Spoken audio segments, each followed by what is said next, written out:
Inter Milan 3-0, prestazione straordinaria per la squadra di Simone Inzaghi, la doppietta di Lautaro Martinez, il primo gol in maglia nerazzurra per Robin Gosens e l'accesso diretto alla finalissima dell'11 maggio, dove l'Inter incontrerà la vincente tra Juventus e Fiorentina, che giocheranno stasera a Torino, con il risultato dell'andata per 0-1 in favore della Juventus, quindi parte con questo piccolo vantaggio, anche se la Fiorentina si ritrova in un momento migliore di forma. In questo però contenuto parleremo della prestazione dell'Inter, della grande partita di un ritrovato Lautaro Martinez e dell'episodio dubbio che ha fatto tanto discutere nelle ultime ore in occasione, vale a dire, della rete annullata a Bennacer al minuto 22 del secondo tempo per fuorigioco considerato attivo di Kalulu. Vedremo dunque cosa dice il regolamento, se è stato giusto o meno annullare questo gol e cosa ha interpretato anche Mariani, ma lo faremo grazie all'aiuto del regolamento dell'AIA, aggiornatissimo.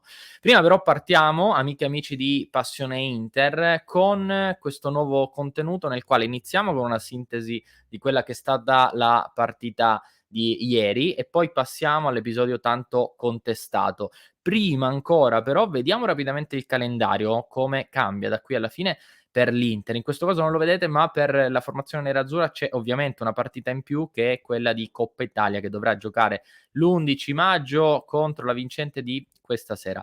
La prossima sarà in campionato contro la Roma, sappiamo bene che in campionato ne mancano 6, 5 più il recupero contro il Bologna del 27 aprile, poi Udinese Empoli, tra Empoli e Cagliari, quindi tra l'8 maggio e il 15 maggio, qui dobbiamo metterci un'altra partita, per fortuna, che è quella della finalissima di Coppa Italia, per cui Inter-Empoli, poi finale di Coppa Italia, Cagliari-Inter e si chiude a San Siro con Inter-Sampdoria. La prima riflessione dunque è che l'Inter rispetto ad esempio al Napoli e al Milan alla fine dovrà giocare 2 partite in più, per cui è vero che l'Inter non ha un calendario così complicato, però ha 2 partite in più da dover giocare, quella infrasettimanale del recupero col Bologna e un'altra infrasettimanale che riguarda la finalissima di Coppa Italia, che non è mai una partita banale, perché comunque richiede energie mentali e fisiche diverse rispetto ad una partita normale, anche se da qui alla fine in realtà non è solamente una la finale di Coppa Italia, ma saranno tutte finali, anche le 6 che rimangono in campionato. Se consideriamo invece dal ciclo che ci sta portando dall'ultima sosta alla chiusura della stagione, l'Inter rispetto al Napoli alla fine avrà giocato 3 partite in più, vale a dire semifinale, finale di Coppa Italia e recupero contro il Bologna. Però io rimango convinto dell'idea che se una squadra è forte, al di là degli impegni che ha in calendario, delle partite più o meno complicate, una squadra lo dimostra e l'Inter in questo momento sta dimostrando di essere la più forte. Poi in campionato abbiamo imparato quest'anno che ci sono tante variabili che non possono essere calcolate. L'Inter a inizio febbraio era favoritissima, poi ha perso immeritatamente un derby contro il Milan e si è ritrovata al terzo posto 2 mesi più tardi. Adesso potenzialmente potrebbe tornare meritatamente al primo posto e grazie al successo in casa della Juventus l'Inter ha ritrovato se stessa, ha ritrovato finalmente brillantezza. Sulla partita di ieri sera invece, l'Inter, dopo arriviamo anche sulla polemica che ha fatto discutere, sulla rete annullata a Bennacer, è una squadra ritrovata. In questo momento ha giocato una grandissima partita ieri sera, dopo pochi minuti trova il vantaggio. Come lo trova? Grazie alle scelte di Simone Inzaghi, che mette Darmian a destra, lo rilancia dopo tante panchine al posto di Dumfries. Darmian come risponde? Dopo pochi minuti gran palla a leggere il movimento all'indietro di Lautaro Martinez che si stacca dai difensori, lascia Tomori, coordinazione perfetta.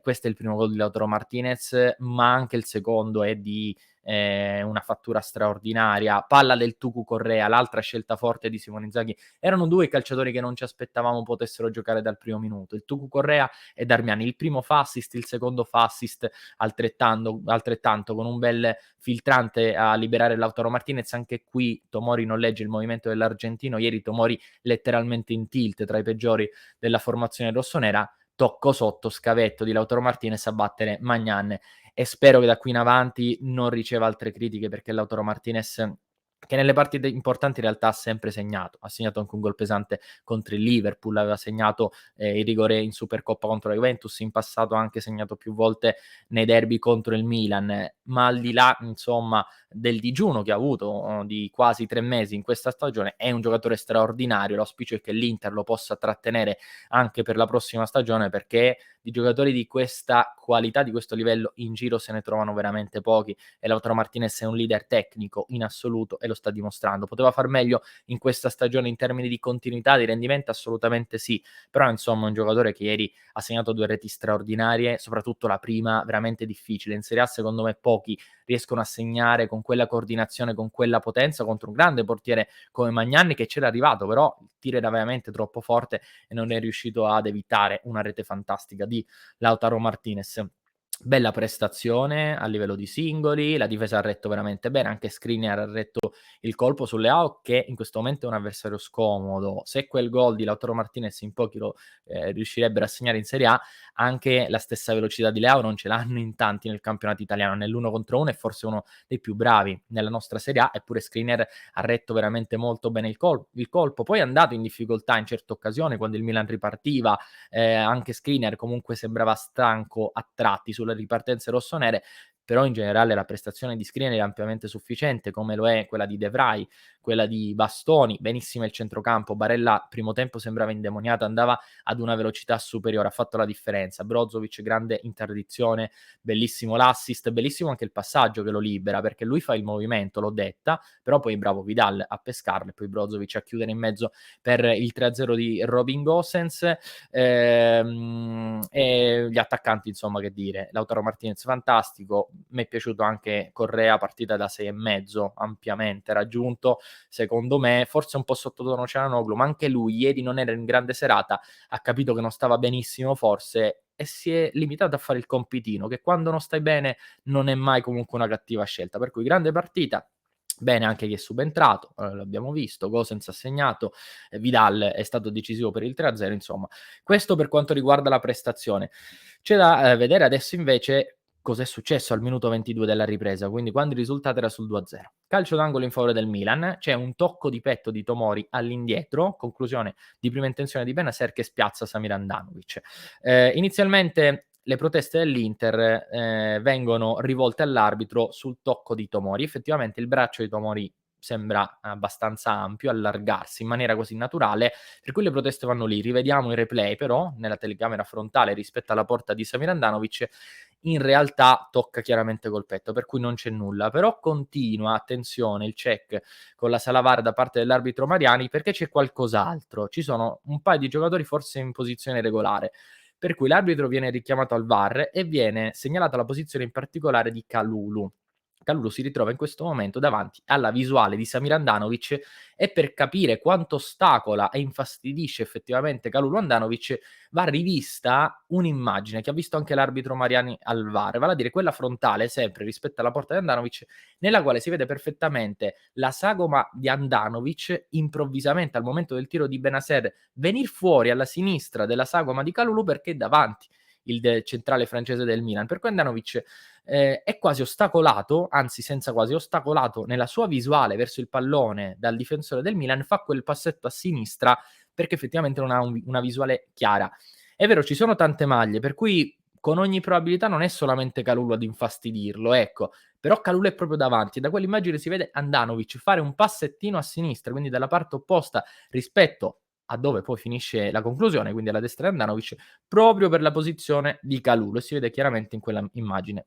Noi chiaramente non ci siamo soffermati ad esaminare così, no, sulla base di un'immagine quanto successo, ma vi riproponiamo effettivamente poi quello che dice il regolamento. Questo è il regolamento, attenzione, dell'AIA, aggiornato, quindi Associazione Italiana Arbitri, aggiornato ad inizio stagione, ad agosto 2021. Prima di vedere però cosa dice il regolamento, cosa diceva stamattina la moviola dei principali quotidiani sportivi. Diciamo che era più o meno simile sia per Gazzetta, Corriere e Tutto Sport. Gazzetta e Corriere parlavano di perplessità sulla scelta finale dell'arbitro di annullare il gol. Nessuno dei tre ha scritto di una scelta sbagliata dell'arbitro di annullare la rete di Benacer. Gazzetta e Corriere dicono di rimanere perplessi. Invece Tutto Sport, che secondo me offre la versione un po' più ammorbidita, dice di avere avuto qualche dubbio sulla scelta dell'arbitro. Però è interessante quello che dice Tuttosport, perché Tuttosport scrive: si limita ad esprimere qualche dubbio sulla scelta dell'arbitro Mariani, ma allo stesso tempo dice la visuale di Andanovic è coperta da Kalulu, però allo stesso tempo non interferisce con la traiettoria del pallone. Ci siamo focalizzati su questo termine, traiettoria del pallone. Kalulu interferisce con la traiettoria del pallone? Non lo possiamo sapere. Dall'immagine probabilmente sì, perché Andanovic fa quel passo a sinistra perché è nascosto da Kalulu, ma se guardiamo il regolamento dell'AIA aggiornato a questa stagione, un calciatore in posizione di fuorigioco nel momento in cui il pallone viene giocato toccato da un suo compagno deve essere punito soltanto se viene coinvolto nel gioco attivo. Interferendo, andiamo qui al punto un po' più in basso, interferendo con un avversario, impedendogli di giocare o di essere in grado di giocare il pallone, ostruendogli chiaramente la linea di visione. Non si parla di traiettoria nel regolamento ufficiale dell'AIA, bensì lo vediamo qui nella definizione ostruendogli chiaramente la linea di visione. Per cui il passo che fa a sinistra Andanovic, la presenza di Kalulu davanti ad Andanovic ostruisce chiaramente la linea di visione di Samir Andanovic. Questa è l'interpretazione che dà l'arbitro Mariani.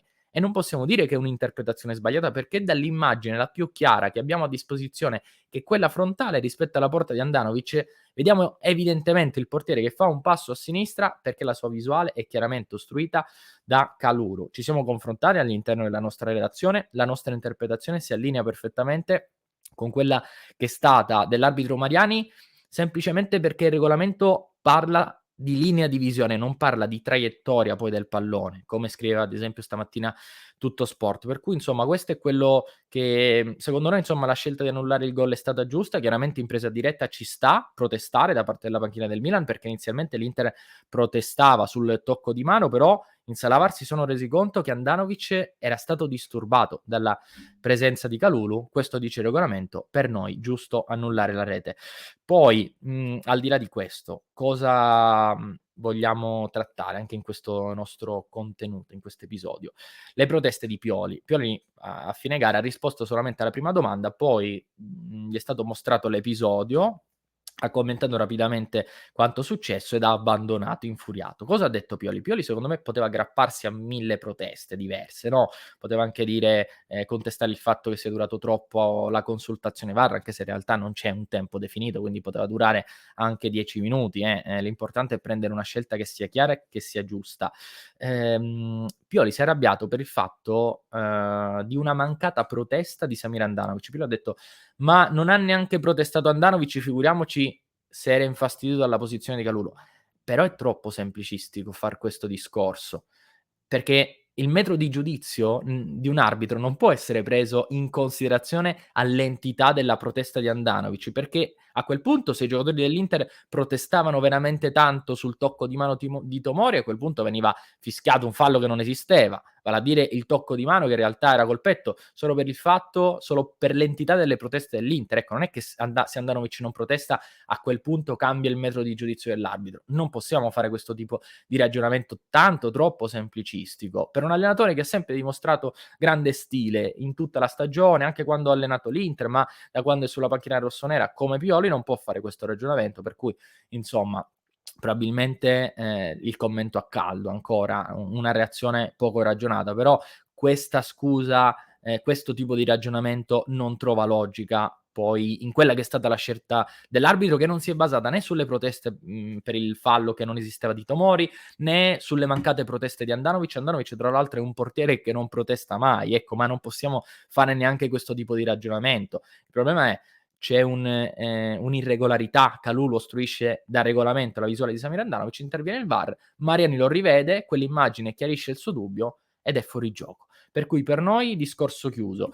Voglio sapere cosa ne pensate. Chiaramente speriamo che questa polemica non oscuri la grande prestazione che ha fatto l'Inter, la vittoria netta dell'Inter di ieri sera sul Milan e l'accesso diretto alla finalissima di Coppa Italia dell'11 maggio. Io prima di chiudere vi ricordo intanto di iscrivervi al nostro canale YouTube Passione Inter se non l'avete fatto fino ad ora. Poi se vi è piaciuto questo contenuto anche Ricordo la possibilità di abbonarvi al nostro canale tramite il tastino abbonati che trovate qui in basso o il sito passioneinter.club per avere accesso a contenuti esclusivi riservati solo ai nostri abbonati, per avere accesso alla nostra chat Discord, la più grande community nerazzurra in circolazione, e per entrare in diretta con noi tutti i giorni. Ne approfitto per ricordarvi la diretta nella quale parleremo tanto della partita di questo pomeriggio, come tutti i giorni a partire dalle 19:30. Se ci avete seguito fino a questo punto, vi invito a commentare con l'emoji della coppa, del trofeo, visto che l'Inter ha ottenuto